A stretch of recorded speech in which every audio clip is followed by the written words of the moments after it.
We had 37 teams registered. We had 28 new anglers that's never been here before. This Mississippi River, the lower Mississippi down here in southwest Louisiana, is just one amazing place. Good job. It's magical. It is definitely the catfish capital of the universe. It is such a trophy destination. There's so many people that want to come.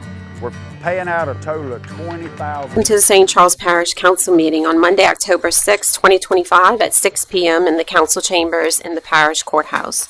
Please silence all electronic devices and remove all hats. This meeting is called to order with a prayer and the Pledge of Allegiance from Pastor Tommy Hogan with the Calvary Baptist Church in Luling. Prayer first, then pledge? Yes, sir. Okay. Heavenly Father, we do thank you for this day. Lord, once again, we just thank you for your many blessings. I pray, Father, that you would again have your hand on our council and our parish president, Lord, as they represent us, that you would just guide them and lead them. Father, help us as the citizens of this parish, Lord, to just continue to treat one another with kindness, humility, and love as you have shown us. And we ask this in Jesus' name. Amen. Amen. I pledge allegiance to the flag of the United States of America and to the republic for which it stands, one nation, under God, indivisible, with liberty and justice for all. Thank you, Pastor Hogan. Approval of the minutes, a motion and a second are needed to approve the minutes from the regular meeting of September 22nd, 2025. We have a motion by Councilwoman DeBrouillet, second by Councilwoman Skiba. Please cast your votes.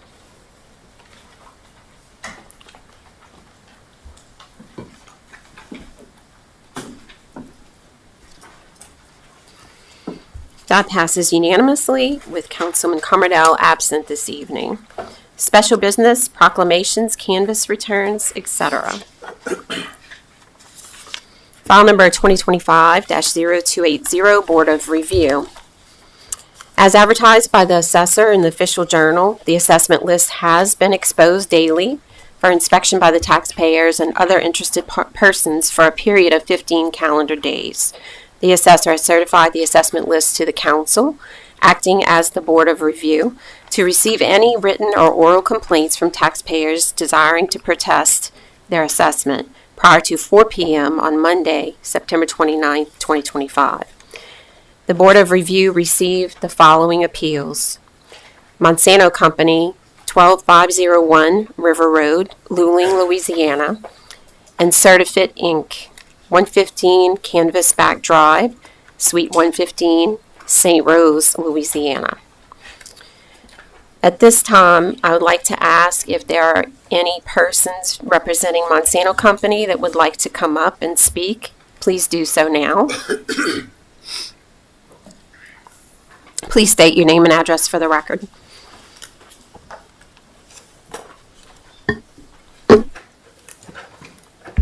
Good evening. Richard Griffin. Live at 606 Parkview Drive, Round Rock, Texas, and I'm the agent for Monsanto Bear.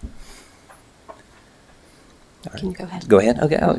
Well, thank you for listening to me today. And we're here today. We've been working with the assessor as much as we could, and we've kind of come to loggerheads on trying to come up with economic obsolescence on our plant out there. And economic obsolescence is outside obsolescence due to just market forces that are out of our control. There are quite a few that have impacted this. It has not been last few good years for Monsanto, to say the least. Chinese competition has depressed the market prices for what we sell. We sell glyphosate from that facility, and the prices for that have fallen almost 50%, while our costs to produce have increased by 26%. The capacity from China is enough to completely displace all American production. So, it's become a very competitive market, unlike what it was several years ago. Additionally, the poor economic conditions have prevented Monsanto from doing any expansions or modernizations of the facility to increase productivity, increase profitability. We've just been spending money to maintain the facility, keep it all in working order, and our market value year over year is still up around $44 million, so it's really impacting the economics of the plant.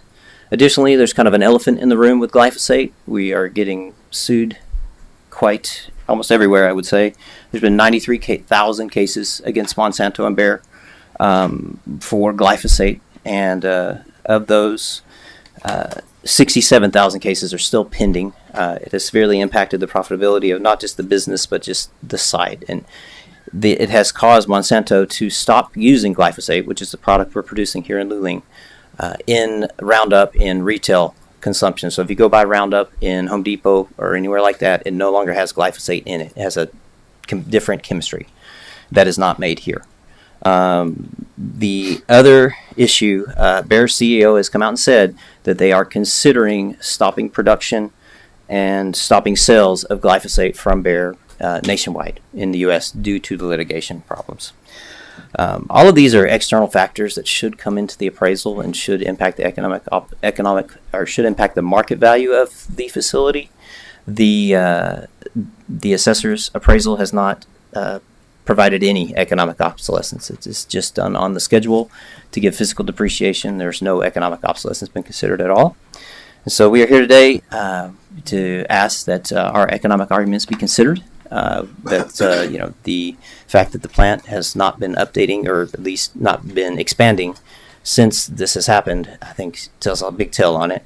And all of these external factors should come into play in the appraisal in some way, shape, or form. And right now, the assessor has not considered them at all. Okay, thank you, Mr. Griffin. Thank you. Mr. Troxler, would you like to come up and respond to that one? Yes, thank you, Madam Chair and members of the board.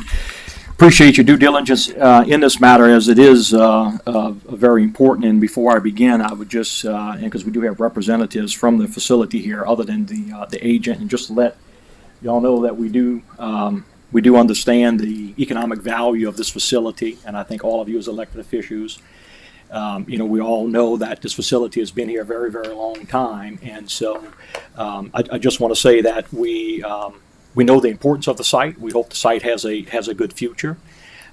This issue is strictly about its valuation and the rules and regulations and laws and constitution of the state. So that I just want them to know that our valuation is nothing other than just that, and that we are sorry to hear about the headwinds that they're facing, and we do hope the site does become profitable and becomes a strong economic asset as they would like it to do. I want to start off in saying this. This is Louisiana Tax Commission Rules and Regulations, Chapter 25, and of all the things I've done and read, I think this is the most applicable to what's been said tonight, and probably where the issue is. I should say that we do not have a minor valuation issue. My office and the plant were our differences in opinion of $405 million in between what they see the plant's worth and what my office values the plant.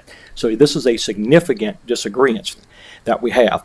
But Chapter 25 of the Louisiana Tax Commission Rules and Regulations reads as follows: the fair market value of office furniture and equipment, machinery and equipment, and other assets used in the general business activity can generally best be estimated by the cost approach, with consideration of information provided by property owners on annual LET-5 forms, written and verbal description of valuation factors impacting the property, and other sources. The taxpayer is required to submit the total acquisition cost of equipment to the assessor annually. And so we have taken what Monsanto has provided on the LET filing, and we have valued the facility according to the Louisiana Tax Commission's tax tables, and we have applied that correctly. The question becomes is whether there's functional economic obsolescence, and the taxpayer is making an argument for economic obsolescence. And at times, there can be economic obsolescence. We don't say there's not. In fact, there may even be economic obsolescence. In other words, I'm not even here to argue if they have or have not, though I don't think it's been proved. But I think the key thing here is the burden of proof. The LET of the Louisiana Tax Commission guidelines requires the taxpayer bears the burden of producing sufficient evidence to the assessor. And I'm at the sole discretion to determine what that sufficient evidence is. We have met with the taxpayer, and what we have made clear is that the information they have provided does not meet the sufficient evidence in order to grant the economic obsolescence that they're requesting. The other thing I will simply say is that while we are aware of the litigation that they have been in, and undoubtedly it has been costly, and we are aware of different opinions about the valuation of the company, let it be known and clear here tonight, I am not the Internal Revenue Service. Whether a company profits from its assets or not are not necessarily the sole component of the valuation. We value property, the assets. And so where I find this to be deficient is that we have not gotten proper and significant explanation as to how and why all these external factors has depreciated and devalued the assets on this site. And as such, we feel like the valuation that we have given is appropriate. I should say that this year we were happy to receive an appraisal from the taxpayer. And remember, I said earlier in Chapter 25 of the Louisiana Tax Commission, it says that it's typically to do cost approach. This is what we typically do with all the industry as well. And of course, we have a lot of industry in this community. KPMG was hired to do the appraisal for this year. And this is KPMG, which is the appraiser who was hired by Monsanto. And they state within their appraisal, which you don't have but was provided to me, due to the lack of financial information available for the subject facility, meaning the Luling site, KMG relied on a market approach to develop an indication of fair market value. So their appraiser basically said they have abandoned Chapter 25, which says that generally best be estimated by the cost approach. They have abandoned that cost approach, and they relied on a fair market value because due to the lack of financial information. So their own appraiser didn't get the information they needed, which is basically certified financials from the company. It also says that KPMG notes that we were not able to isolate the cash flows specific to the subject facility. So in the first case and in the second case, they're basically ruling out a valuation based on cost approach or an income approach. And I would say that I am required under the Louisiana Constitution to consider all three approaches to value: market approach, cost approach, and income approach. And I can tell you this has been the talk of my office. So we have been discussing the 2024 case that was before this Board of Review, which still has not, which is on appeal to the Louisiana Tax Commission, and we have been discussing this. And so I can tell you that we've looked at all three approaches to value, that we have carefully listened to the arguments made by the taxpayer, and at the end of the day, the burden of proof lies with them. And again, the data that they have provided to my office and I think to the Board of Review is insignificant, and thus, so we're not even ruling on whether there's economic obsolescence or not. Certainly the data they have doesn't justify a $400 million decrease. And the other part that I want to make mention tonight in regards to this is that I lost my train of thought. I apologize. But anyway, it's, we are using cost approach. I know what I wanted to say. So in the sales approach, they do use some sales, but these are for shut down ethanol plants in other parts of the country, and so those are other regions of the companies that they've cited to us. So we just don't think that it was Wisconsin, Nebraska, Kansas, and Wisconsin, Nebraska, Kansas, and Nebraska. These were the four sites that they provided us for a sales approach. In other words, what were these a similar facility sell for? One, the ethanol plants.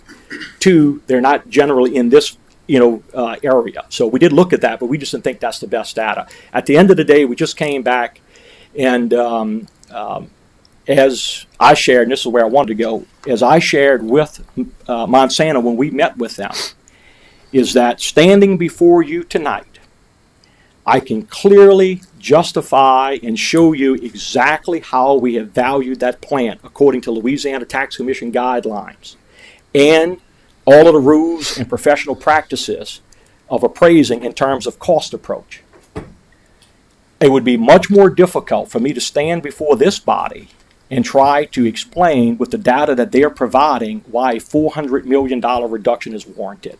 In other words, I would take all of your questions as to how I got to the valuation today as we have it. But if I had to stand before you as a taxing body and you were questioning my devaluation of the plant by $405 million based on what the the individual taxpayer Monsanto has provided, I would feel very uncomfortable. I could not stand behind the data they provided me and apply appropriate defense. So that makes it very clear that we are, this is the best actions in terms of their evaluation. We think it's accurate. We think it's in the discretion of the assessor, and it's in the laws, regulations of the Louisiana Tax Commission, state of Louisiana revised statutes and constitution. So what I would ask you to do tonight is to uphold the valuation of this site as is. Okay, thank you, Mr. Troxler. And at this time, I'd like to ask that if there's any representative here from Certifit Inc. that would like to speak, please come up now. Do we have anyone here to represent Certifit Inc.?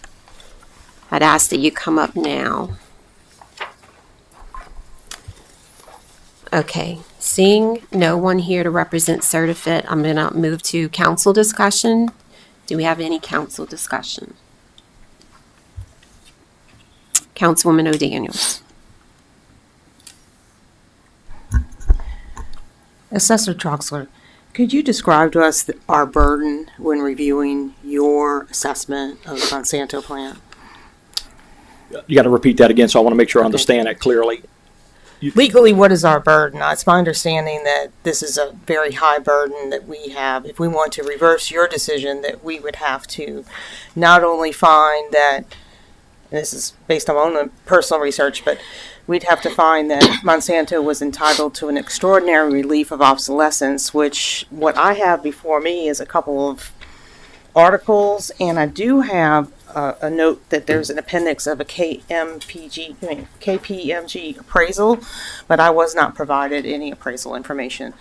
So I feel a little hamstrung to even make a decision under those circumstances. Yeah, well, certainly I wouldn't feel comfortable with what they provided, and I don't think it meets a burden of proof. And that burden of proof, it's always very difficult to describe where that is, but it always comes upon the assessor to make that determination. And in my professional opinion, it's always what I feel like I can appropriately defend. And when I looked at the information that Monsanto has submitted to us, again, if I had to face this Board of Review, or better yet, if you as a taxing authority, and that when I devalue this facility by $400 million, we have to remember the tax consequence to this. This is a $6 million reduction in tax revenues. But that's not important in terms of the valuation. We want to get the valuation right.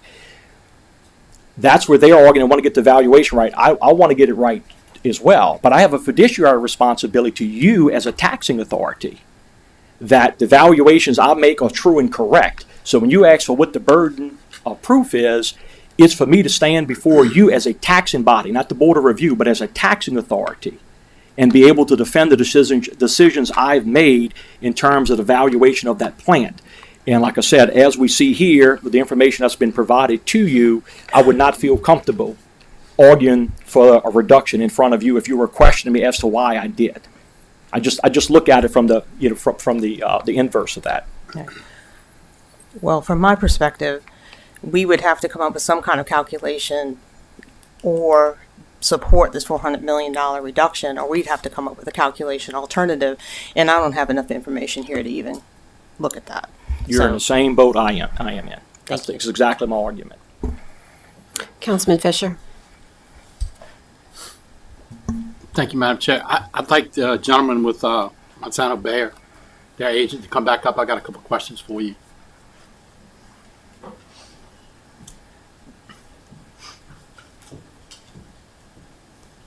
Good evening. Lucky. Say your name one more time. Richard. Richard Giffen, okay. Couple of things.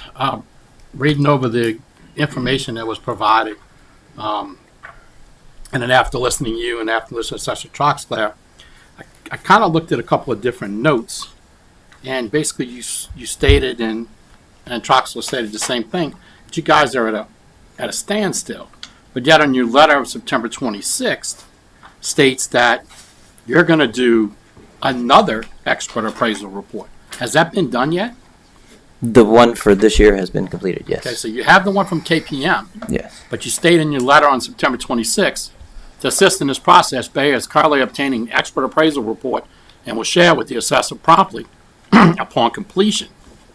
Will that include the financial, the economic position that you're looking at? Because the one I'm looking at now basically doesn't show us any of your economic thing, and then from your appraisal firm states the same thing. Yes, I think the appraisal was not done by us. It was done by KPMG. So Okay. they would be the correct people to speak on that. As far as disclosing it in the public forum, I think there were some concerns to disclose some confidential information in that manner. Okay. So that made it difficult for us to provide details at this time. Well, you do understand under Louisiana tax law, you need to provide the burden of proof. I understand. Yes. Okay, so that's and I think that's the crossroads you guys are coming. You're at right now, bumping ahead. I mean, look, you've got a plant. You got a plant in St. Charles Parish. It's highly valued. It's been here a long time. It's respected. We all have friends and family that have worked through there. We want to make sure it's fair, right? We want to do that, but you need to truly provide our assessor and this taxing body your economic hardship and the things you got to do. And I just don't see that in the information that's in front of me right now. Absolutely. Well, I appreciate your consideration and your frankness on this. We definitely provided all the information to the assessor. There has been more information provided to them. And this is a publicly traded company with a 10K out there, and it has that information available to the assessor, and we talked to them about that. And it shows the negative just impact that this particular business unit has had. And one difficulty that we do have, and that anybody would have, is that this particular plant is not a standalone entity. It's tied into multiple parts of the plant or multiple parts of the system for Monsanto, as I'm sure you guys all know. And so the financials for a specific plant like this are not available. So we have to make some assumptions when we get to that. And I think the overall just aspect that we're trying to show here, and that I think we have, is that just if somebody were to come buy this plant and try and continue to produce glyphosate in America under the current regulatory regime where they're liable for all of the past injuries or potential injuries, as they are presuming, it would be a very difficult economic prospect. And I think that's obvious. I think you hear that on the radio, you see that in the news. They're being attacked, and this has been a very just difficult acquisition for Bayer. It has not gone the way they wanted it to go, and otherwise we wouldn't be here. I do appreciate your consideration. But like I said, I would hope, and you said you're committed to do it, that you will continue to communicate with the assessor and give him the information that he needs, so that we can make a valued decision. Because, like my fellow Councilwoman So Daniel said, that's a lot. It's going to be asking a lot for us to do. It is, but I think it's obvious that there is some economic obsolescence, whether it's what we're asking for or not. I think it's obvious that there is some, and the assessor has given none. And so that's a particular kind of just difficulty that I have trouble overcoming as somebody who's a professional in the tax representation, that none has been given. So, Thank you, Mr. Griffin. thank you. Councilman Pillier. Thank you, Madam Chair. You want to hold on? Okay. No, I just want to, because I think a couple things were mentioned by the agent. So he may not be aware, but we have given a great deal of economic obsolescence in the past to Monsanto. We have given many, many concessions. For example, their reactors, or I should say some of their vessels, they met with us several years back. As a chemical plant, they were on a 15-year depreciation table. They explained to us that they were having some functional obsolescence due to The vessels weren't performing as they anticipated.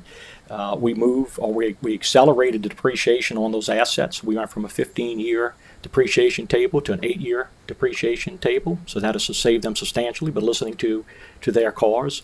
We did a system, obviously, after Hurricane Ida and provided some economic obsolescence due to Hurricane Ida and the community feeling it here. Additionally, we have also, if y'all remember, they had a $980 million facility that was completely built that should have been obviously taxed at cost approach. We went verify with third party. We hired a third party appraiser, went out to the site with us, and we gave substantial reductions, economic obsolescence reductions of 90% for that $980 million facility, which is more, that one facility, $980 million, the Dicambra facility, which they tore down. That was more than what we have the plant valued at. We have the plant valued at $700 million. They just tore down a $980 million plant in which we gave them 90% obsolescence. So I think the idea that we do not give economic obsolescence, or we have not, we have. And we have given other concessions to them. However, the ask that they're representing tonight and back in 2024, though we hear the argument, and though it may even exist, as some of you have already mentioned, we simply do not have the sufficient evidence. And you heard the agents say that they can't provide it, they may not provide it. I'm in the same boat as all of you. How do I get to that figure? I know how I got to the 700 million. I have no idea how they got to the 300 million. There's no figures. There's nothing. There's no evidence to support a $305 or $310 million valuation. I can show anybody how we got to 700 million. They cannot show you how they got to 310 million. Not with the information you have or the information I have. So I think that's appropriate. Okay, Councilman Hillier. I think Mr. Troxler just explained what I was about to ask. Okay. I retract. Thank you. All right. Mr. Troxler, did you want to make any comments on the certificate application? Yes, thank you, Madam Chair. I was hoping that you would. Okay. Certifit reached out and basically they're requesting almost a $700,000 reduction in personal property, and some of the things that they're citing is just contrary to normal processes. You know, for example, they're discussing their shelving, and we got tons of taxpayers paying property tax on shelving. I mean, every supermarket, every auto parts store. They're making a claim that the shelving at the site is not taxable. That may be an argument to the Louisiana legislature, but I can tell you as an assessor now for 13 years, it's business personal property. Now, I may agree or disagree with it. That's an argument for the Louisiana legislature to determine that. But from strictly a tax assessing standpoint, that is absolutely correct. The other thing they argue is that the signage outside, because it has their name on it, has no value. Well, that's why we value by cost approach, and cost approach would say that it has value just because we put their name on it. They're saying nobody else would buy it. That's where some of these arguments kind of get convoluted. The bottom line is it has a cost. We do things by cost approach, and so so that's that. We don't think that this is a very good appeal at all. One of the things I noted in their appeal that they go off on is they're trying to describe, and I want to read this little, so I can read it all, but I want to just give you an idea. They've got a section here that goes off on their opinion of I've got to see it again. This is going to be on page 3 or 4 that they submitted, and they said some fundamentals, and then they go into describing or basically giving a definition of what they believe a fixture is, trying to describe their racks as not fixtures. And we have no idea in Louisiana law, rules, regulations, where they've gotten that definition from. So that's just where we are. So, but it's not applicable here. And like I said, we've got dozens and dozens and dozens of taxpayers. Every supermarket, every auto parts store, every convenience store, every Dollar General, every mom and pop that has racks to store their materials. It's taxable on the business personal property. So we think we would ultimately prevail in an appellate setting here, both in front of the tax commission and in front of courts. Thank you, Mr. Troxler. Council members, is there any council discussion on the certificate application? All right, seeing none, a motion and a second are needed to accept and certify the 2025 assessment roll as submitted by the assessor to the Louisiana Tax Commission. We have a motion by Councilwoman DeBrouillet, second by Councilman Fisher. Please cast your votes to accept and certify the 2025 assessment roll as submitted by the assessor to the Louisiana Tax Commission. That passes unanimously. File number 2025-0300, Proclamation, National Night Out. Parish President Jewell.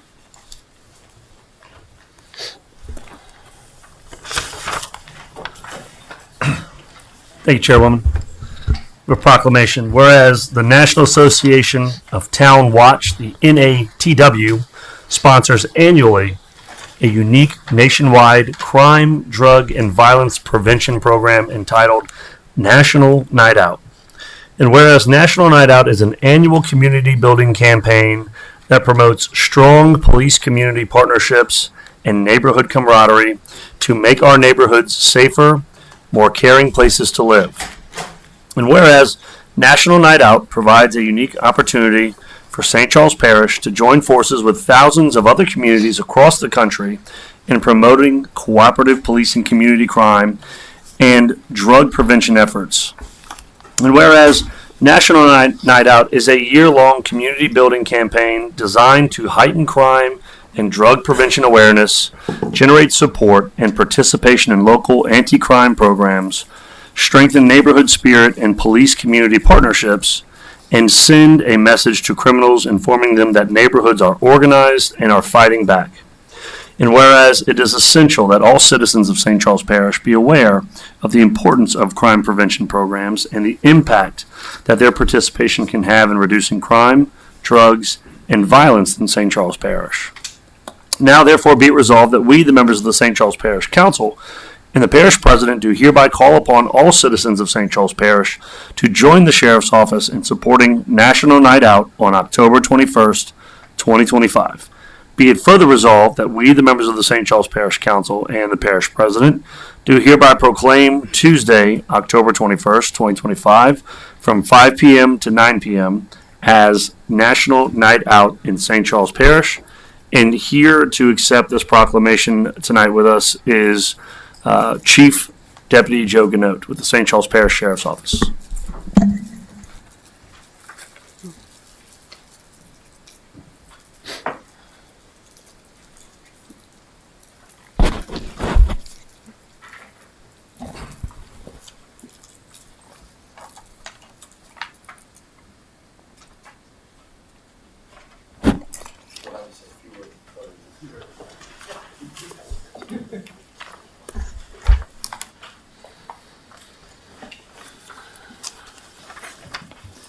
I knew you would do that, so I prepared a few words.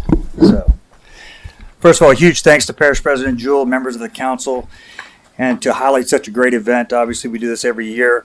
What is special about National Night Out Against Crime enhances the relationship, like you heard, between neighbors and law enforcement while bringing some sense of community, which we lack these days because a lot of times we're in homes now, we're watching TV, we're on social media, we don't get out in the community. So it's a great opportunity for us to do that. Furthermore, it provides a great opportunity to bring police and neighbors together under positive circumstances, whereas a lot of times we're out there under not so positive circumstances, taking reports and obviously stopping crime. So it's a great chance for us to build that relationship with our communities, go out, and we obviously look forward to October 21st of this year to do that again this year. So thank you very much. I appreciate the opportunity and look forward to the 21st.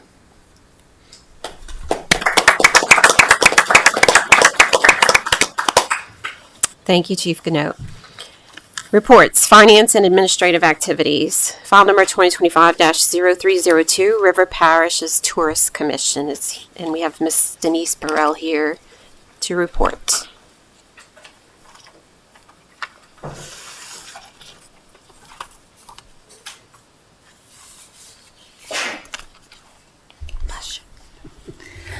Good evening, Madam Chair, members of the council, and Parish President Jewell. Thank you for allowing me the opportunity to present the River Parishes Tourist Commission on the River Parishes Tourist Commission. As our commission represents St. Charles, St. John the Baptist Parish, and St. James Parish. Our mission to assist visitors, advocate for its stakeholders, and help stimulate the region's and you did introduce me, so I'll go to the next one. Okay. Advocate for stakeholders and help stimulate the region's economic growth by promoting diverse, inclusive, and enriching experiences, making Louisiana's river parishes a premier travel destination. And our vision, just to restate and share, a global leader in cultural, culinary, and outdoor recreation to enhance tourism throughout the river parishes. So tonight, I will give you a few highlights from the past fiscal year, share key economic impacts, and outline a few outlooks for this coming fiscal year as we continue executing our 2013 strategic plan. This fiscal year, our work focused on visibility, education, and partnership. Visibility through cooperative advertising with Explore Louisiana under the Office of Lieutenant Governor Billy Nungesser and the Louisiana Travel, along with other marketing platforms and organizations. We strengthen the River Parishes brand and reach new audiences across the Gulf South, domestically and internationally. Our message out here, real history, real flavor, real adventure, continues to position the River Parishes as a unique Louisiana destination as we continue promoting our various brands through our various sub-brands to include New Orleans Plantation Country, New Orleans Swamp Country, 1811 Slave Revolt, Bonfire Country, and Undewey Trail. A few other highlights are our American Cruise Lines, located at the Vacherie Landing in Vacherie, Louisiana, bringing a total of 15,000 plus visitors and guests on board and to visit and explore our destination in the River Parishes. Through the relaunch of the River Parishes Tourist Investment Grant, we awarded local organizations funding that enhance events, visitor experiences, and marketing visibility through festivals and special events. Another highlight, which occurred this year, was highlighted for the 2025, is American Bus Association recognized Zip NOLA, which is located in LaPlace, Louisiana, St. John the Baptist Parish, as the best of the best. So that will be highlighted in their new November and December publications. Also, success in our summer reading programs and our marketing partner luncheon.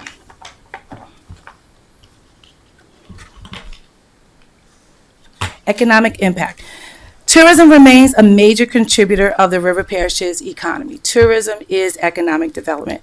Visitors spend more than $163 million each year in our region. Tourism supports more than 2,100 local jobs in hospitality, dining, and attractions. It generates over $16.6 million in state and local tax revenue.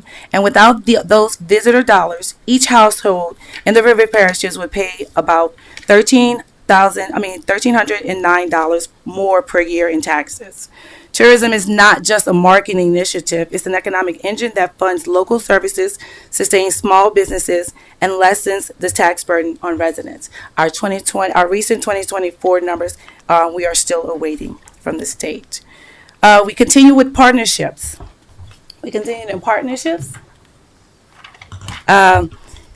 To be the foundation of our success. Our partnerships with participating in our local career and job fairs, along with continually hosting our marketing partner luncheons, which remain a consistent platform for industry networking, shared analytics, and collaborative marketing planning. Also, continued collaborations with St. Charles Parish Parks and Recreation and St. Charles Parish Government, along with our local River Region Chamber of Commerce to coordinate messaging and events and share resources. Also, the collaboration of partnerships continue with St. John the Baptist Parish Library through our summer reading programs, and also we have to come will be that partnership with St. Charles Parish Library. Our marketing strategy focuses on consistent storytelling and a destination that deliver tangible results. Our digital and print campaigns continue with key media partners. With key media partners that kept the River Parishes visible to both leisure and group travel audiences. As far as events, and just to share, and I was here last month accepting the proclamation, we had an amazing time. With King Cat Tournament Trail, hosting King Cat Tournament Trail and the King Kids Fishing Rodeo in September, which produced exceptional results. The event brought in 37 boats and 95 anglers from 15 states, including 31 first-time participants and 64 returning anglers. This multi-day tournament generated measurable hotel bookings, restaurant sales, and visitor participation, directly benefiting the river parishes, particularly St. Charles Parish. The King Kids Tournament, the King Kids Rodeo was well attended, as it was an opportunity for kids to fish for free, free at no charge, at no charge, learn how to fish, and then also just kind of encourage their love for fishing. These efforts demonstrate how strategic marketing and event investment drive overnight stays and economic return. And so, just the outlook for this fiscal year. Out here, where there is fall, there is festivals. So all of our festivals are underway. St. Charles will be celebrating their 53rd Fall Festival at Destrehan Plantation. In St. John, the Unduit Festival will be celebrating 50 years of hosting their festival. And what's new is Whitney Plantation in Wallace will be hosting for their first time in their inaugural year, Art, Body, and Soul, which will include their pumpkin patch display. And then in St. James Parish, the St. James Parish will be hosting their pumpkin patch and fall festival, along with in Convent, Poche Plantation will be hosting their arts, craft, and music festival. So encouraging all to please go out and enjoy, especially the weather. Hopefully the weather will be beautiful for all events.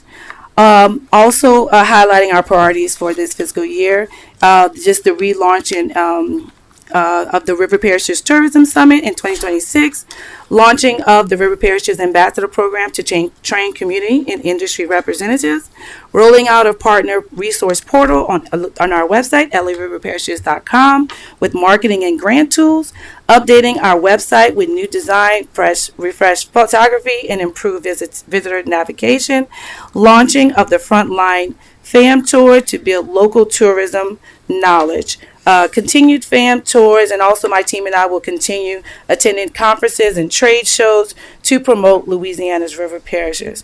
As I shared, Frontline FAM tours is familiarization tours. And so with the Frontline FAM tour that will take place next year, it would be for hotels and restaurants and visitor service staff.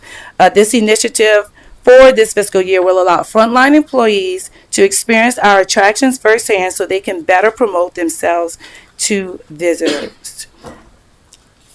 And then the last two is we will be hosting the Southern Travelers Explorer Conference in February of 2026, welcoming more than 100 travel writers, influencers, and tourism professionals from across the South to explore and promote the river parishes. We'll also be commissioning a visitor profile study to measure visitation, awareness, and spending. Each initiative supports the same goal, to strengthen our tourism infrastructure. And, I think that was it on that one. And expand our regional impact. In closing, tourism continues to be one of the most effective sustainable forms of economic development we have. It creates jobs, generates tax revenues, and enhances the quality of life of our residents. The River Parishes Tourist Commission remains committed to transparency, collaboration, and measurable results. On behalf of our board, staff, I thank you, the St. Charles Parish Council, and Parish President Jewell for your continued partnership and support. Together, we're ensuring that the River Parishes is not just a place people pass through, but a destination they remember, return to, and recommend. Thank you. Thank you, Ms. Burrell. You're welcome. File number 2025-0303, Parish President Remarks Report. Parish President Jewell.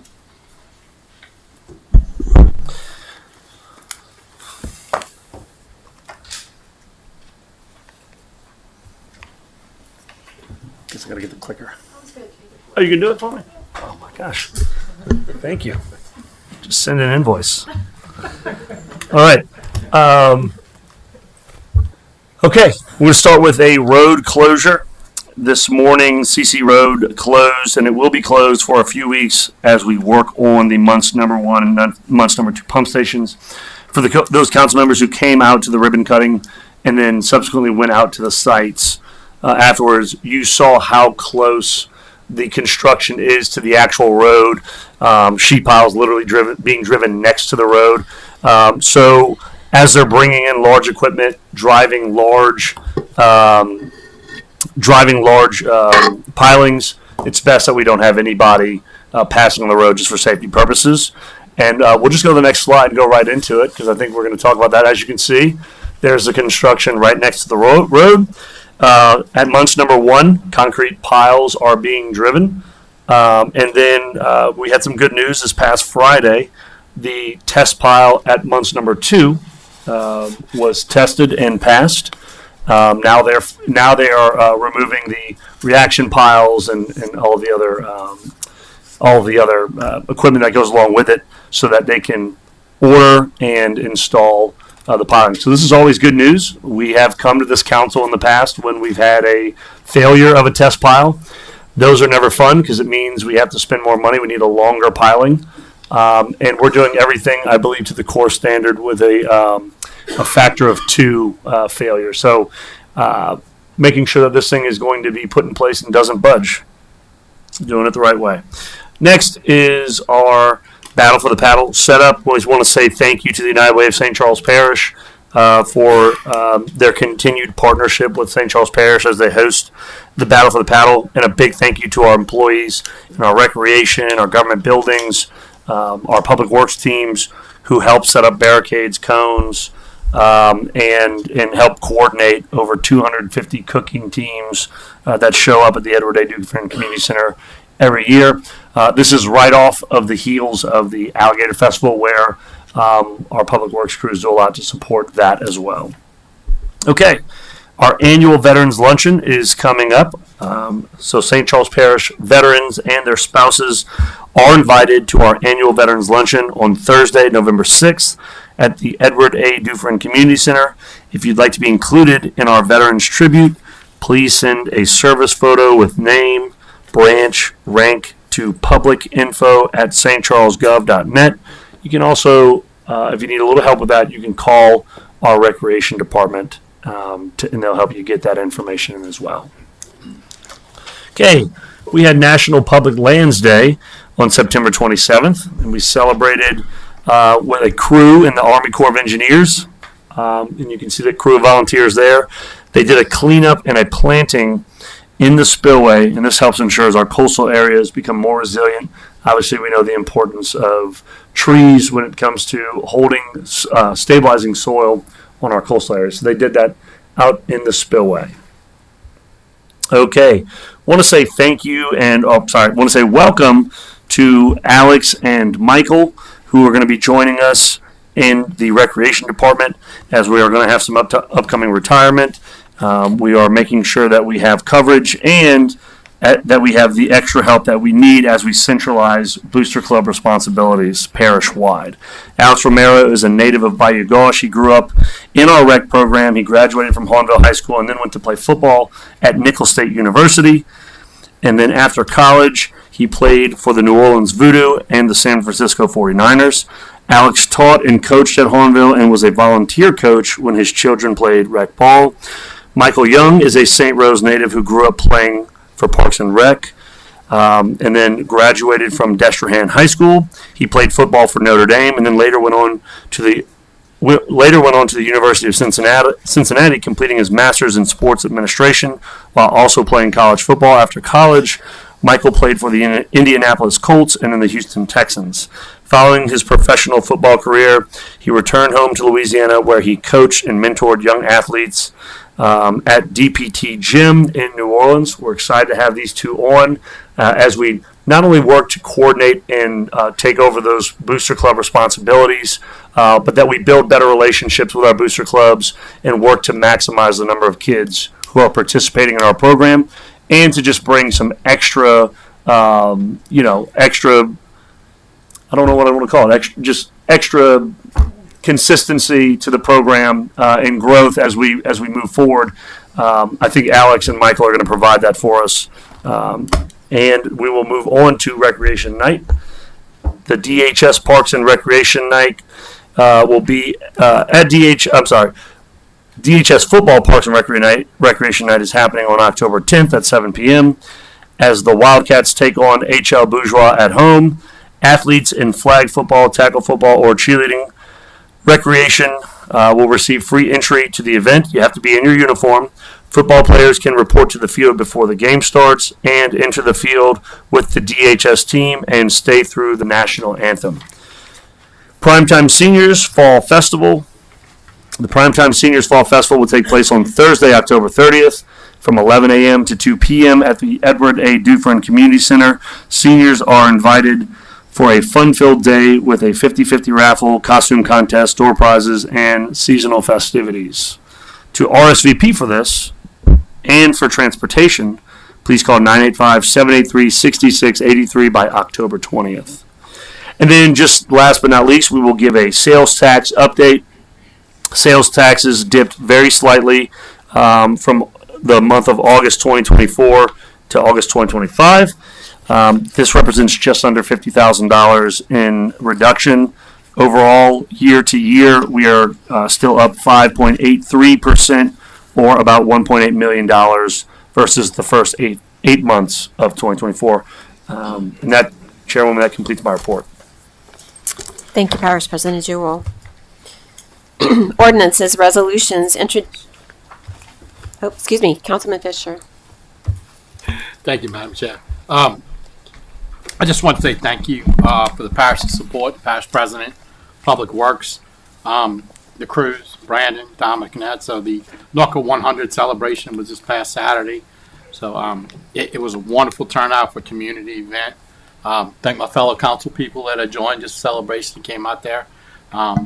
Good time was had by all. And like I said, Norco Civic Association and the residents in Norco want to say thank you for the things you did, setting up everything for us and all the signs and all of that. So it just goes to show that Civic and Public Works Administration can work together. Again, great big thank you. Sorry that some of y'all missed it, but it was a good time. So, but it was really special to see community come together and celebrate 100 years. So again, thank y'all for everything. Great. Thank you, Councilman Fisher. Ordinances, resolutions introduced for publication, public hearing for Monday, October 20th, 2025 at 6 p.m. in the council chambers in the courthouse in Hornville. File number 2025-0305, file number 2025-0308, file number 2025-0309, file number 2025-0310. Ordinance introduced for publication, public hearing for Tuesday, October 28th, 2025 at 9 a.m., Thursday, October 30th, 2025 at 1 p.m., and Monday, November 3rd, 2025 at 6 p.m. here in the council chambers in the courthouse in Hornville. File number 2025-0161, an ordinance to approve and adopt the appropriation of funds for the St. Charles Parish Consolidated Operating and Capital Budget for fiscal year 2026. Planning and zoning petitions.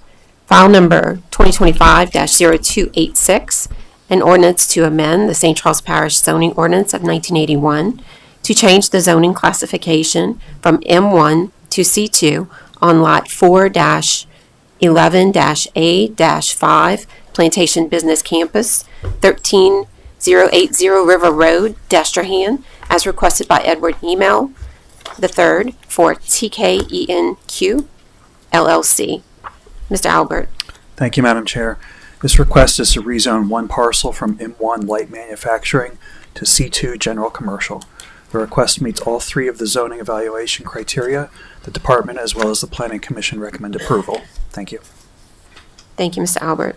File number 2025-0286 is now open for public hearing. If there's anyone who would like to come up and speak regarding this item, please do so now. Please state your name and address for the record, and you will have 3 minutes to speak.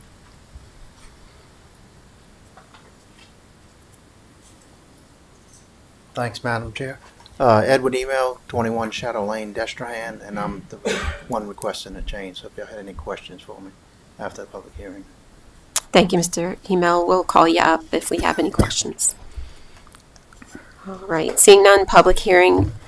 Excuse me. Is there anyone else who would like to come up and speak regarding this item? Please do so now.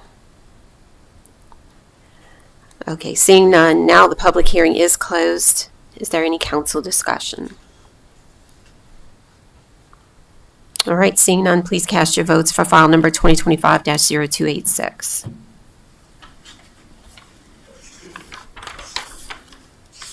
And that passes unanimously.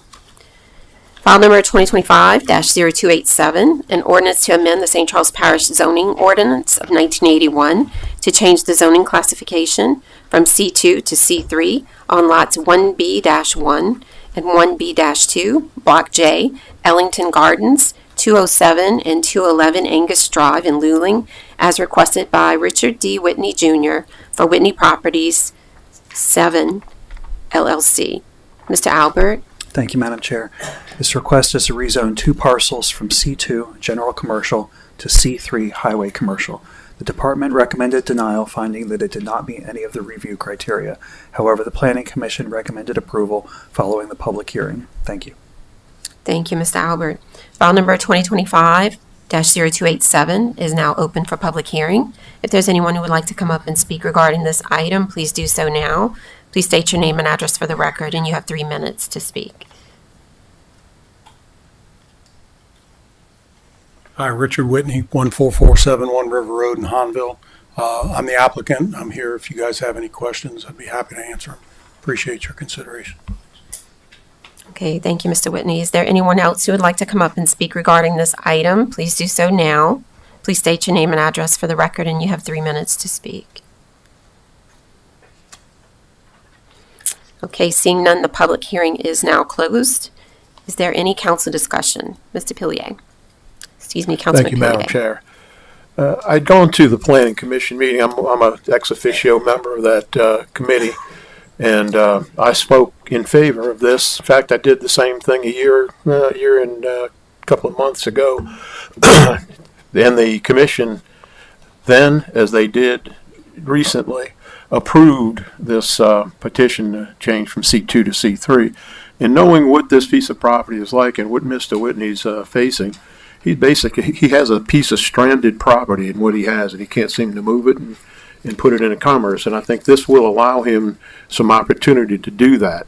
So I'm absolutely in favor of it. Just so everybody knows, there was also a subsequent conversation at the end of the Planning Commission meeting about reviewing the C2 and C3 uses, and there is some belief that maybe that should be considered, and maybe we'll have a legislative session. I don't know, Mr. Albert, you'd spoken on that. Perhaps you can elaborate a little bit, because I think that has bearing on many of these cases that have come before the Planning Commission, and it always seems to be controversial. So perhaps we've begun work on evaluating the C2 and C3 uses, getting a comparison of them, and really trying to modernize the categories in each one.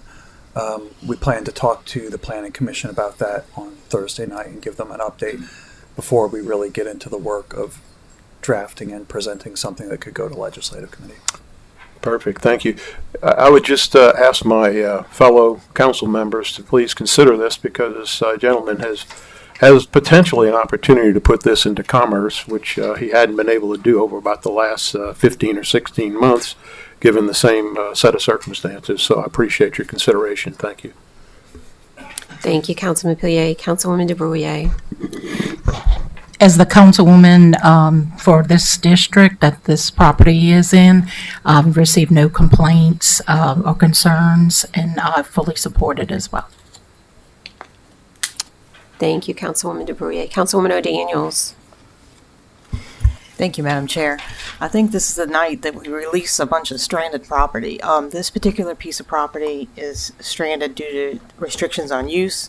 We basically voted to release a stranded property. Mr. Hemel's property was also stranded because of the inappropriate zoning that property came forth with. I think the important part for me is the economic obsolescence, and we heard earlier that it's not an easy place to be.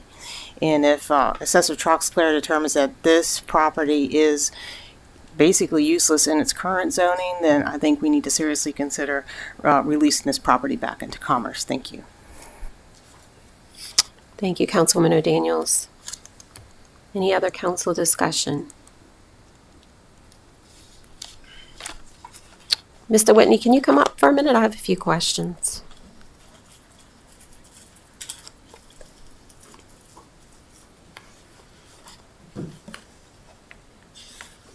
Yes, ma'am. Hi, Rick. Hey. So I'm wondering, since you were before us last time, did you make any improvements to the property in an attempt to lure investors under the current zoning? No, I don't know if you went back and looked at the last meeting, but there was discussion about special use applicants. I get calls frequently, and I believe if you're going to market a property, you have to market it for what it is.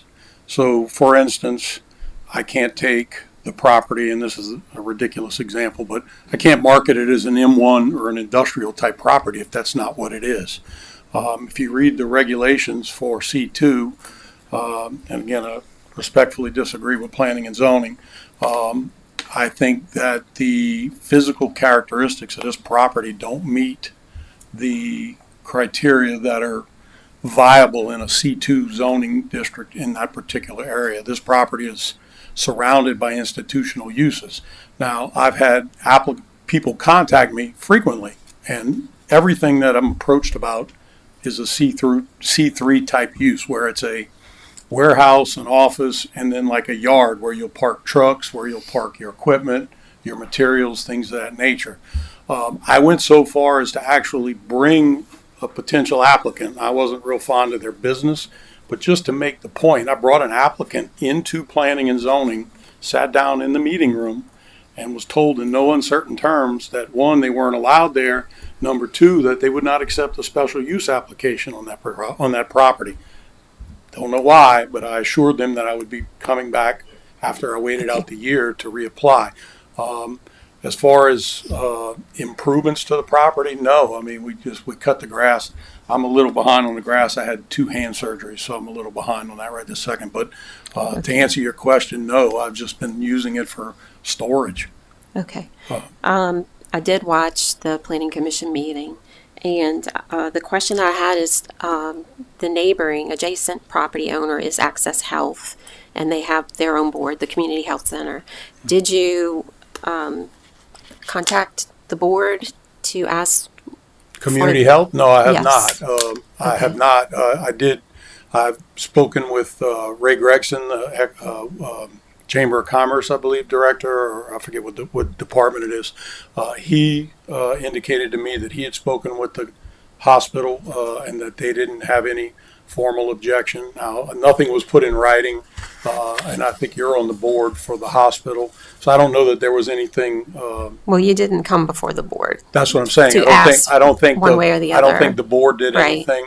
But Right. and then the same thing, I actually met with the council at the church last year after I was voted down. The church parish council, to clarify. Yes. Correct. Okay. I actually was called into the church to meet with the church parish council, and quite a few apologies to me about what had happened. And I've been a big advocate of the church. I donate a lot of stuff to the church.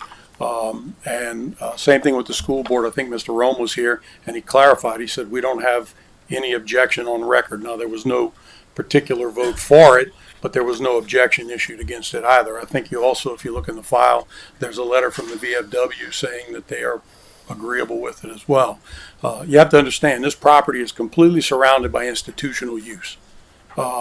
It's across the street is farmland that's, I believe it's zoned R1A, but it's farmland. If it were to ever be developed, it's owned by the church. I suspect that would be like a big master plan kind of situation because of the size of it. But other than that, I'm surrounded by institutional uses.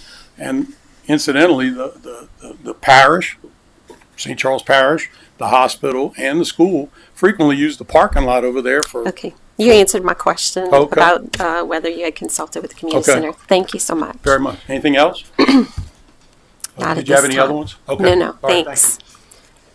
So as I said, I did watch the commission meeting, and although as Mr. Whitney stated, although the school system did not have an objection on file, the board didn't consider it. So there's no, they didn't say one way or the other. I think what I struggle with this property, and I do sympathize with you, Mr. Whitney, is the potential that comes with the C3. First of all, it's called highway commercial for a reason, because C3s are supposed to be along highways. But second of all, a lot of the uses were mentioned during the planning commission meeting, but some of the ones that I don't think the adjacent property owners would like, are also permissible. A lot of them, just to mention a few: public stables, animal, any type of animal. You can have dog pounds, some really,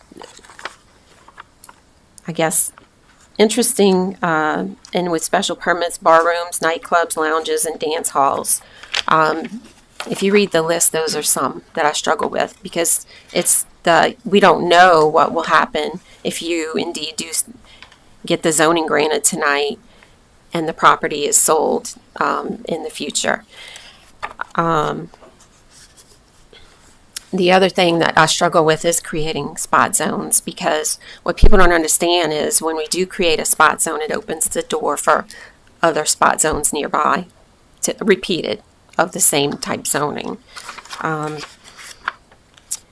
would like to point out, reiterate, the department has recommended denial on all three criteria last year and also with the review this year. I did, Mr. Pillay, I did read your email and took into consideration everything you said, and I think it's a good thing that Planning and Zoning is looking at the zoning ordinance and trying to modernize these zoning classifications. It was recommendation in our comprehensive land use plan on page 159 that be done. So I'm glad to hear that's underway. I don't know whether any changes that are proposed and worked through in a legislative committee meeting that's going to happen in the future would make a difference one way or the other with this specific property. But if updates are needed, I'm happy to see that that's happening. We're charged with weighing how this change will benefit the property owner versus how it will impact the adjacent surrounding community and property owners. And so that's what we have to look at. And I think after considering all of this, I'm still not comfortable with supporting this change in zoning. All right, any other council discussion? Councilwoman O'Daniels. Thank you, Madam Chair. I have a question for Mr. Albert. There, Madam Chair mentioned bar rooms, dance halls, etc. Don't we have some other protections within our code? It's a special permit use. Right. So, Yeah. but to prevent that I from did a say certain From certain protected uses. right where it would not necessarily be so close to a school, etc., library. I think. Correct. Yeah. Okay. So is this within the radius of a I school? believe it is, without having a measurement in front of me. I believe it is. So basically, under our code, those particular uses would not be considered by your department, correct?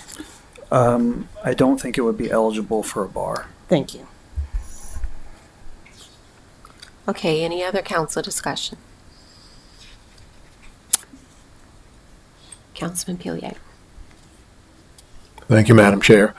I have to note then, and this is for the benefit of the people here in the council, that last year one of the objections was they had a string of cars that would go down the street in front of this property when school let out or whatever, which is not one of the concerns for this particular piece of property. It has nothing to do with the gentleman's impact on his business, except for it gets in his way, but it shouldn't be factored into this decision. I just want to make that point again. Thank you. Thank you, Councilman Pilier. Councilman Fisher.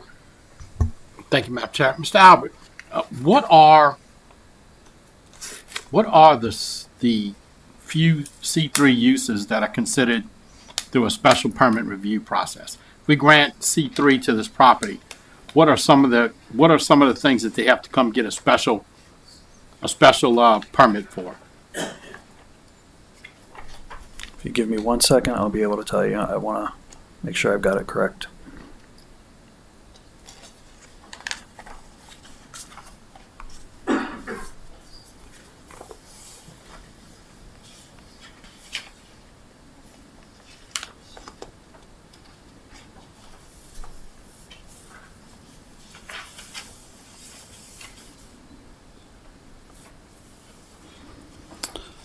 Special permit uses in C2 are single C3, family. Michael. C3. For C3, oh, C3. C3? C3. What, What I is thought it? you were asking what C3 uses are Right. allowed in If we C2. grant C3 zoning to this, I know there's a couple of special permits that have to be. You just can't open C3 yet. I got that. Sorry, I thought you were asking a different question. The bar rooms, single-family residences, R3, warehousing, outdoor storage, fleet services. Those are the special permit uses that will be allowed in C3. The elevated uses that bring it closer to M1. Okay, so in section C, special permits, barrooms, nightclubs, lounges, R1A, 1B, R3, cellular installations, warehouses over 10,000 square feet, grain markets, bingo halls, video bingo parlors, off-track betting, outdoor storage, and automotive fleet services. All of those will have to come back Those would go to the planning commission. for a special permit. And unless it specifically says to council for a resolution, it would stop the Okay. commission. Okay, thank you. All right, thank you, Councilman Fisher. Any other council discussion?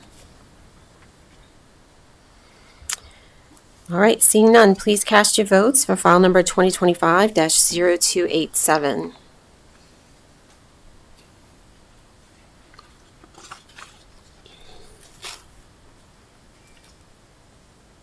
And that passes with Councilwoman Fonseca voting nay.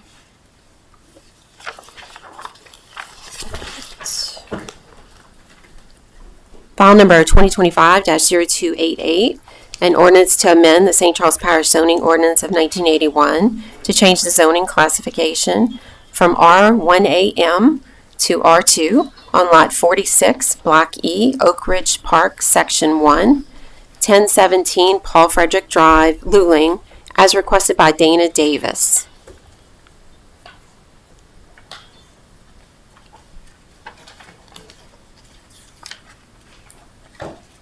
And Ms. Albert. Thank you, Madam Chair. This request is to rezone one parcel from R1AM, single-family residential with manufactured homes, to R2, two-family residential. The request meets two of the three review criteria. The department recommends approval, as does the Planning Commission. Thank you. Thank you, Mr. Albert. File number 2025-0288 is now open for public hearing. If there's anyone who would like to come up and speak regarding this item, please do so now. Please state your name and address for the record, and you have 3 minutes to speak. All right, seeing none, public hearing is closed. Is there any council discussion? Councilwoman Wilson. Thank you, Madam Chair. This is in my district, and I support this change. Thank you, Councilwoman Wilson. Any other council discussion? Seeing none, please cast your votes for file number 2025-0288.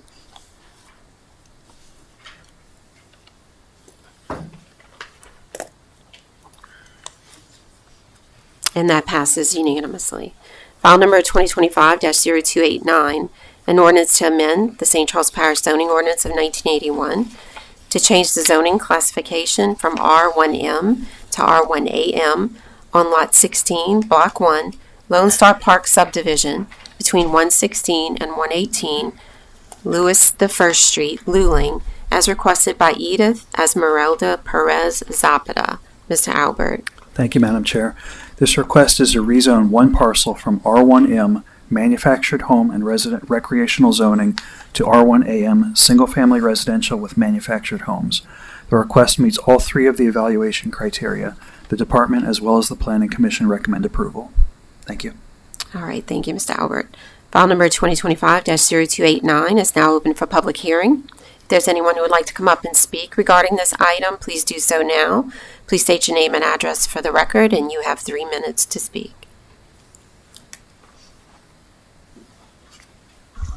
Good evening. My name is Edith Perez Zapata. I'm 103 Louis the First Street, Luling. Right now, I have only an empty lot with the current zoning, and with your approval, I'll be able to build something or do something with it. Thank you. Thank you.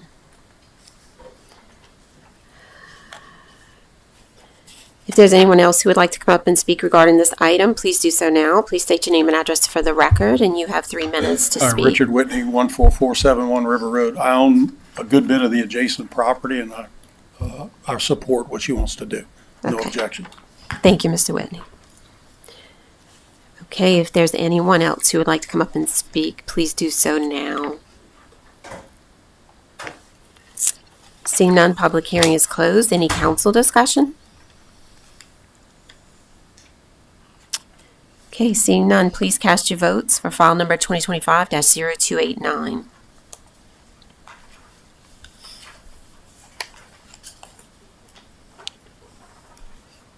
And that passes unanimously. File number 2025-0284, an ordinance to amend the St. Charles Parish zoning ordinance of 1981 to change the zoning classification from R1A to R2 on lot 29-B-1, Flagville, 475 Courthouse Lane, Hornville, as requested by Micah Colley. Mr. Albert. Thank you, Madam Chair. This request is to rezone one parcel from R1A, single-family residential, to R2, two-family residential. Department recommended denial, finding that it did not meet any of the three review criteria. However, the Planning Commission recommended approval following the public hearing. Thank you. Thank you, Mr. Albert. File number 2025-0284 is now open for public hearing. If there's anyone who would like to come up and speak regarding this item, please do so now. Please state your name and address for the record, and you have 3 minutes to speak.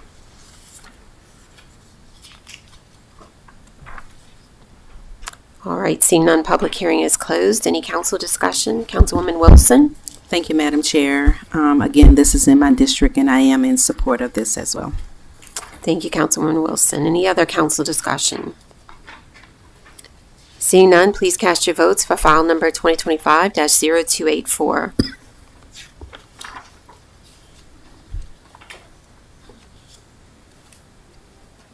And that passes unanimously.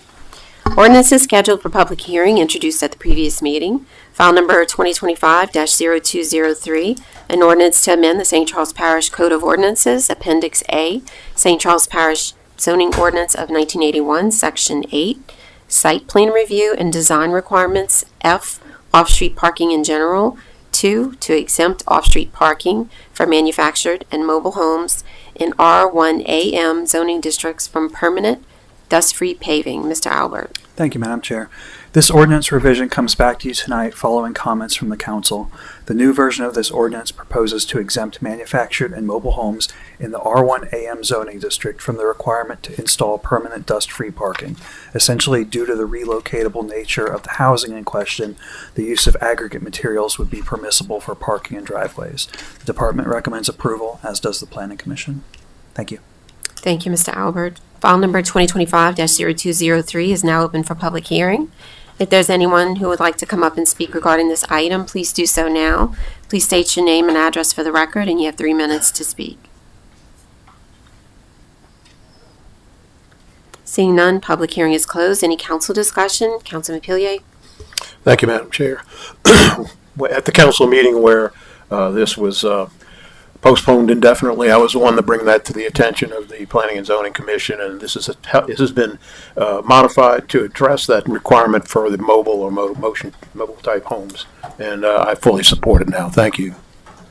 Thank you, Councilman Pilier. Councilman Fisher? Thank you, Madam Chair. Michael, under the current ordinance, they would actually have to go to the ZBA and get a variance, correct? That's correct. Okay. So it still stands on the R1A, still has to do that too, right? Yes. This is just going to be mobile homes? Yes. Because of the nature? Correct. Thank you very much. All right, any other council discussion? Thank you, Mr. Albert, for taking this back and reworking it. I think we have a much better product. All right, please cast your votes for file number 2025-0203.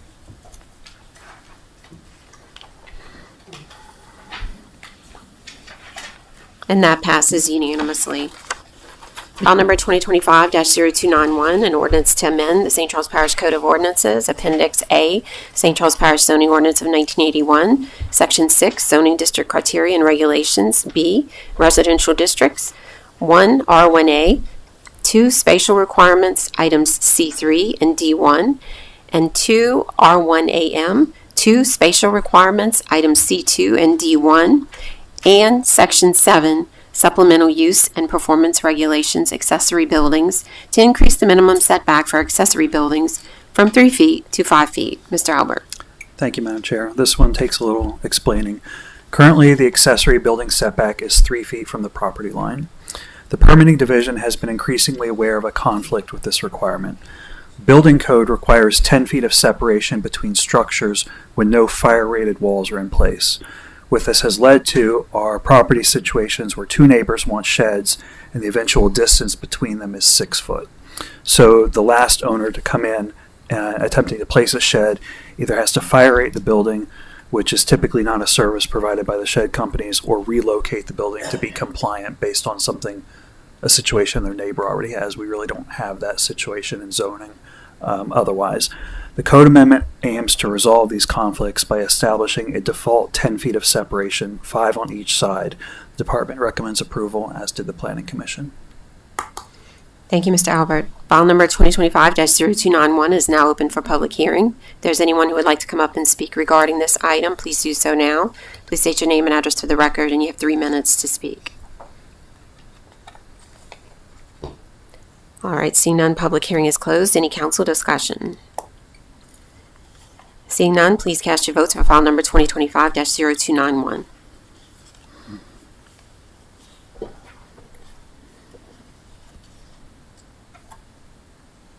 And that passes unanimously.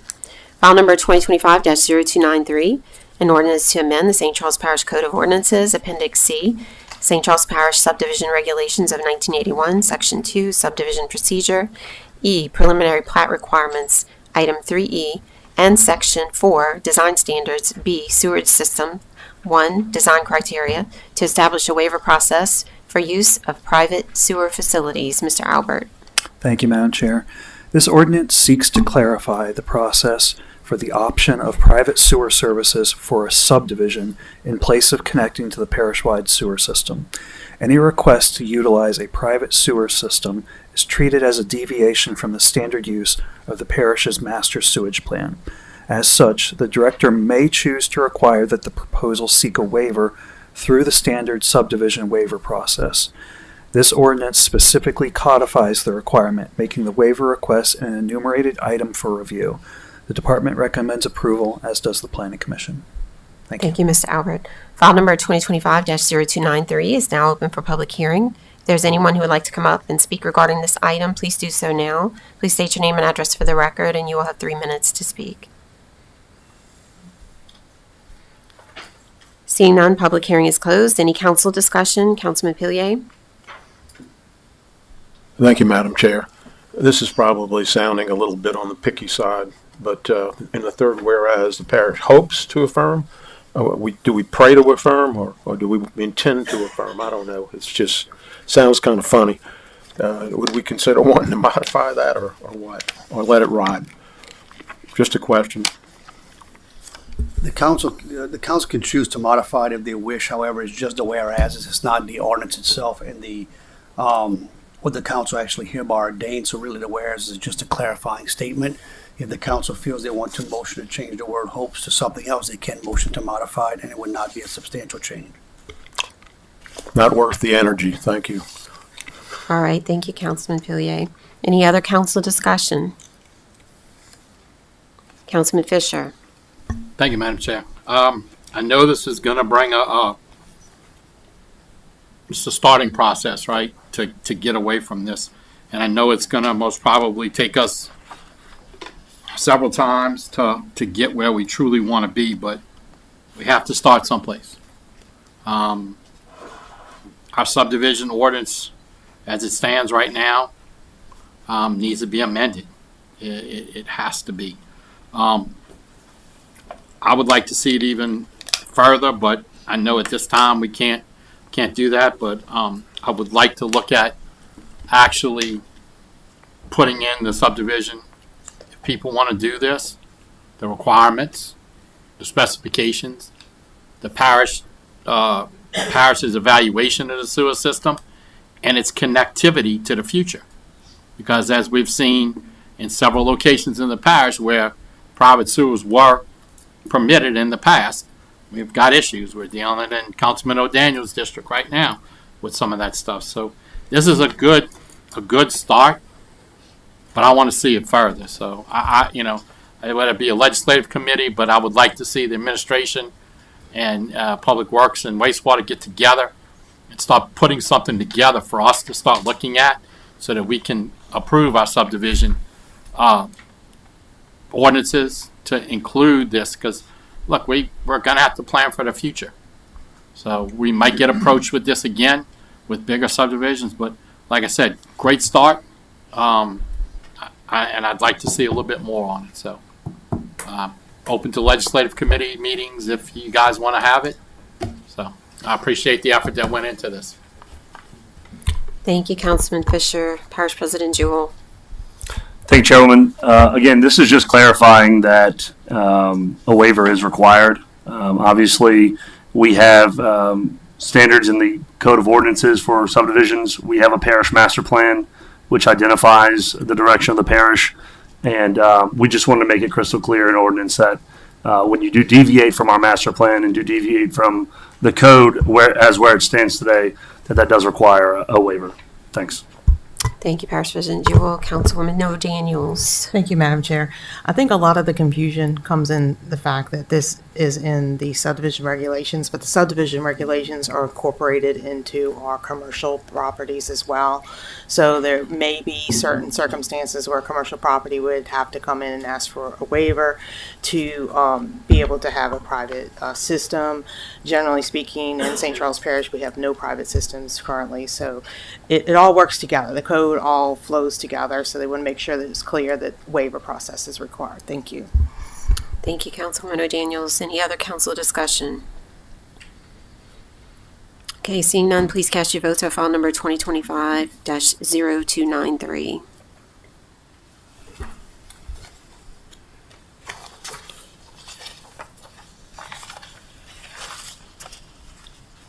And that passes unanimously. File number 2025-0296, an ordinance approving and authorizing the execution of a professional services agreement with Burke Klein Peter Inc. to perform engineering services for the Ellington Structures Cousins Pump Station T-Wall project number P080905-5H in an amount not to exceed $1,583,635. Mr. Bingham. Thank you, Madam Chair. I have two ordinances that you're going to consider tonight that are very similar. This is the first of the two. They date back to 2008, where a contract was created for the St. Charles Parish West Bank Hurricane Protection Levee and Urban Flood Control Project. And then from that, they created these projects underneath that project through a task order. And we're trying to end that process at this point because this one is being modified and to move forward. So we want to put it into its own contract, bring it up to date using our new contract. So this one, there's a not to exceed fee of $1,583,635. Of that, $678,566 has already been expended under the old task order, and the remaining $905,069 will be paid out from this contract. So we would appreciate your approval of this. It brings us up to speed with our new contract. Thank you. Mr. Bingham. Okay, file number 2025-0296 is now open for public hearing. If there's anyone who would like to come up and speak regarding this item, please do so now. Please state your name and address for the record, and you'll have 3 minutes to speak. Seeing none, public hearing is closed. Any council discussion? Seeing none, please cast your votes for file number 2025-0296.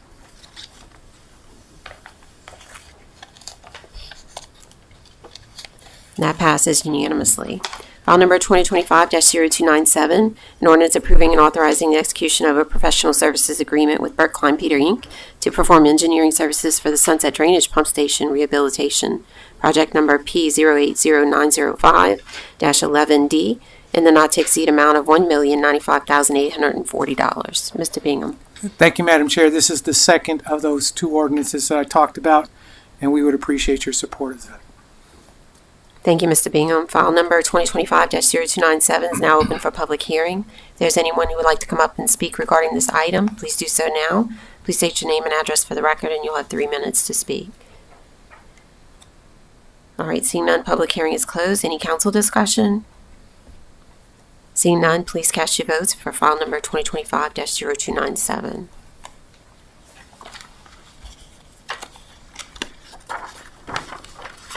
And that passes unanimously.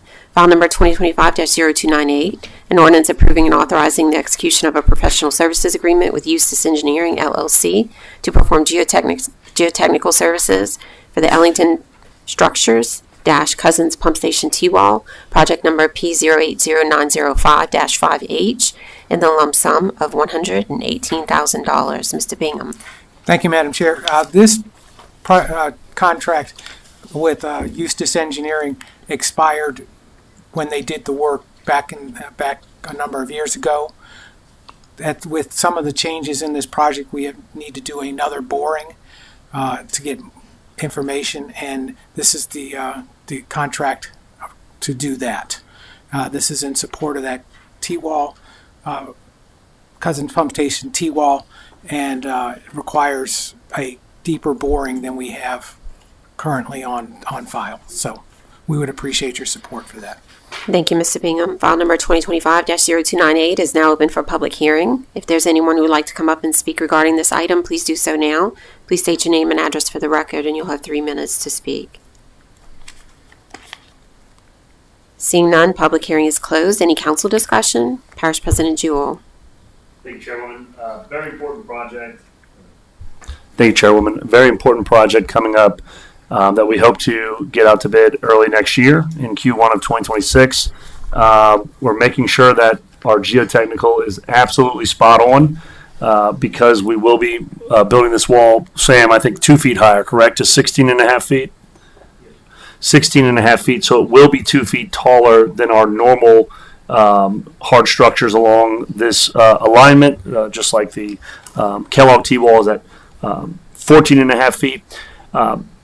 The majority of the extra cost associated with this is going to be in the pilings, and the number of pilings and the piling length. So making sure that we get the geotechnical absolutely correct and that we have updated geotechnical, I think is incredibly important for the engineer to make sure that they can calculate the needs of this project. I also want to mention that we have about 16 million or so and some change from CPRA to help us fund this project. Thanks. Thank you, Parish President Jewell. Councilman Pillier. Thank you, Madam Chair.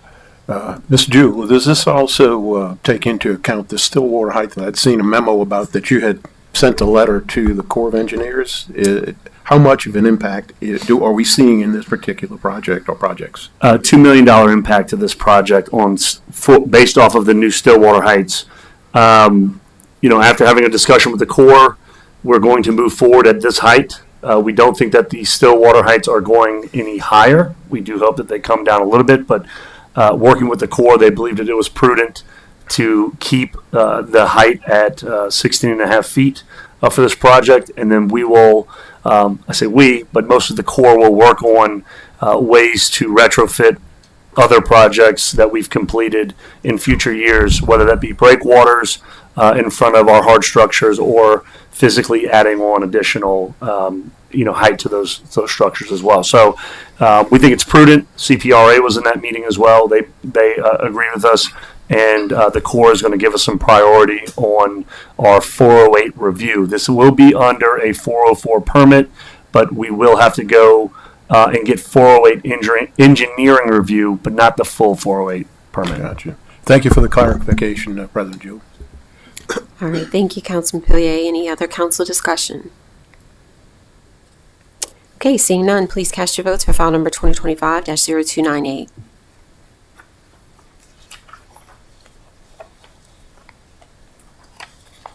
That passes unanimously. File number 2025-0299, an ordinance approving and authorizing the execution of change order number 1 with Barry A. Construction Company, LLC for road maintenance 2024-25, project number P220501, to increase the contract amount by $626,929.15, bringing the total construction cost to $3,350,185.15, and to increase the contract time by 20 calendar days. Mr. Bingham.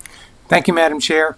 One of the nice things on this project was we got a great bid from Barry A. Construction Company to do the original 25 roadways in this project.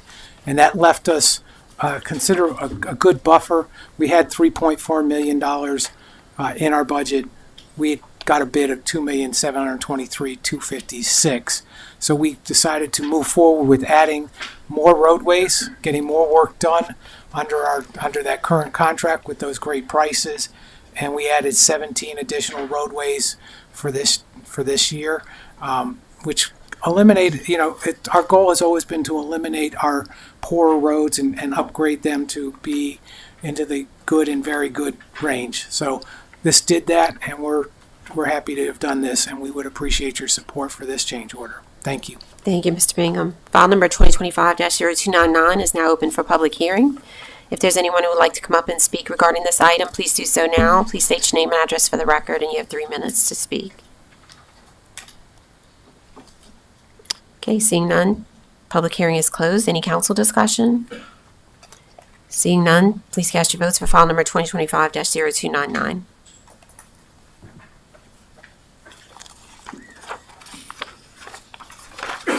And that passes unanimously. Resolutions. File number 2025-0301. A resolution to grant permission to the Knights of Columbus Red Church Council number 3634 at 375 Spruce Street, Norco, Louisiana 70079 to solicit contributions at the intersections of I-310 and River Road, Highway 48, by the East Bank Bridge Park, Ormond Boulevard, and Airline Drive US 61, Ormond Boulevard and River Road, Norco Fresh Market on Apple Street, Winn-Dixie at 12519 Airline Highway, US 61, River Road Market at 13572 River Road, and Majoria's Supermarket at 13413 Highway 90, Booty, on October 17th, 18th, 19th, or November 7th, 8th, and 9th, 2025, between the hours of 8 a.m. and 7 p.m. Councilman Fisher. Thank you, Madam Chair. This is the annual resolution to support the Red Church Council's fundraising. efforts to contribute to the mentally impaired children of St. Charles Parish. They share the proceeds of this between the ARC Special Olympics and St. Basil's School for the Disabled. So, and I really would appreciate your support. All right, thank you, Councilman Fisher. File number 2025-0301 is now open for public comment. If there's anyone who would like to come up and speak regarding this item, please do so now. Please state your name and address for the record, and you will have 3 minutes to speak. Seeing none, public comment is closed. Any council discussion? Seeing none, please cast your votes for file number 2025-0301.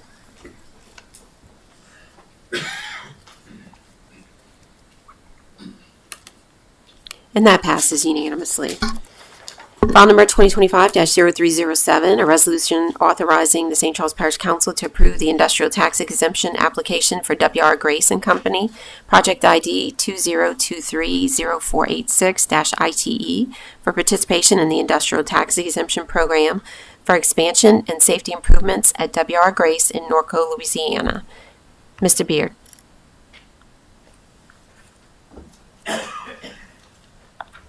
Thank you, Madam Chair. So this is the ITEP exemption that y'all first looked at 2 weeks ago at the last committee hearing for it. We have Kyle Robichaux with W.R. Grace here today. He's the plant manager, and he'll be available to answer specific questions about the project. If you have any more directed towards me, I'll have a seat. All right, thank you, Mr. Beard. File number 2025-0307 is now open for public comment. If there's anyone who would like to come up and speak regarding this item, please do so now. Please state your name and address for the record, and you have 3 minutes to speak. Seeing none, public comment. Oh, excuse me. Oh. All right, again, seeing none, public comment is closed. Any council discussion? Councilman Fisher. Thank you, Madam Chair. As a state and legislative committee meeting, I'm in support of this. I think we all know, especially after tonight, looking at some of the things in the Board of Review, how important industry is and how important it is to St. Charles Parish, and being able to, have our residents and our residents have places to work and have industries that want to continue to come to St. Charles Parish. The Louisiana Industrial Tax Exemption is an awesome program. And if all of our industries can take advantage of it, I encourage them to do it. W.R. Grace has been a great community member, especially in the Norco and Muntz areas. So I fully support it, and I hope you guys will too. All right, thank you, Councilman Fisher. Councilwoman O'Daniels. Thank you, Madam Chair. As the chairman of that committee to discuss this, I spent quite a bit of time researching the industrial tax exemption program.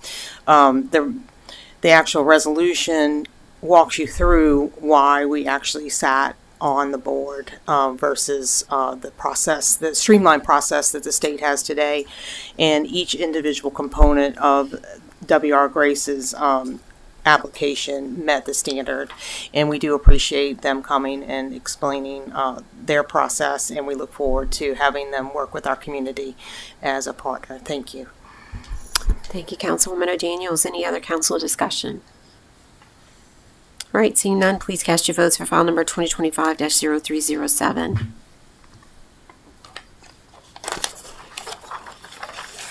That passes unanimously. Appointments. File number 2025-0261, a resolution appointing a member to the River Parishes Transit Authority. Council will confirm the nomination to the River Parishes Transit Authority to fill the vacancy created by the resignation of the term of Mr. Corey Fauché. The unexpired term to begin immediately and expire on January 9th, 2028. The term is concurrent with the governing authority. The nominee is Mr. Patrick Beard. Please cast your vote to confirm the appointment of Mr. Patrick Beard to the River Parishes Transit Authority.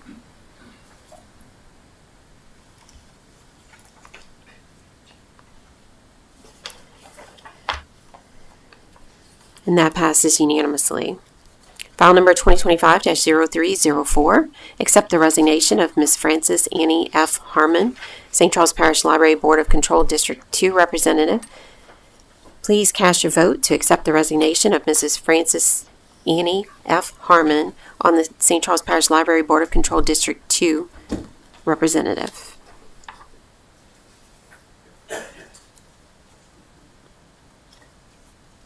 and that passes unanimously. Okay, just an announcement. File number 2025-0306, a resolution appointing a member to the St. Charles Parish Library Board of Control as the District 2 representative. On Monday, October 20th, 2025, Council Chairman will accept nomination to the St. Charles Parish Library Board of Control from the District 2 council member to fill the vacancy caused by the resignation of the term of Ms. Frances Annie F. Harmon, the unexpired term to begin immediately and expire April 1st, 2026. Meetings, announcements, notices, etc. Meetings. The Community Action Advisory Board will meet Wednesday, October 8th, 2025 at 5 p.m. here in the council chambers. The Planning and Zoning Commission will meet Thursday, October 9th at 6 p.m. here in the council chambers. The Communications District 911, Monday, October 13th, 2025 at 5 p.m. here in the council chambers. The Civil Service Board will meet Tuesday, October 14th at 6:30 p.m. in the council chambers. The Board of Adjustment, ZBA, will meet Thursday, October 16th, 2025 at 6 p.m. here in the council chambers. The Pontchartrain Levy District will meet Monday, October 20th, 2025 at 6 p.m. at the Pontchartrain Levy District Headquarters Complex, 2069 Railroad Avenue in Letcher. And our next parish council meeting will be here in the council chambers on Monday, October 20th, 2025 at 6 p.m. Announcements. Public hearings to consider the proposed 2026 capital and consolidated operating budget will be held Tuesday, October 28th, 2025 at 9 a.m., Thursday, October 30th, 2025 at 1 p.m., and Monday, November 3rd, 2025 at 6 p.m., all here in the council chambers. Adjournment. A motion and a second are needed to adjourn. We have a motion from Councilwoman Skiba, a second from Councilwoman DeBrouillet. Please cast your votes to adjourn.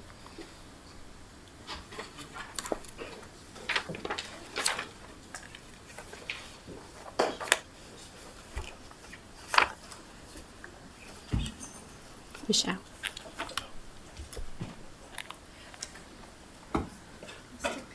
Mr. Pillier.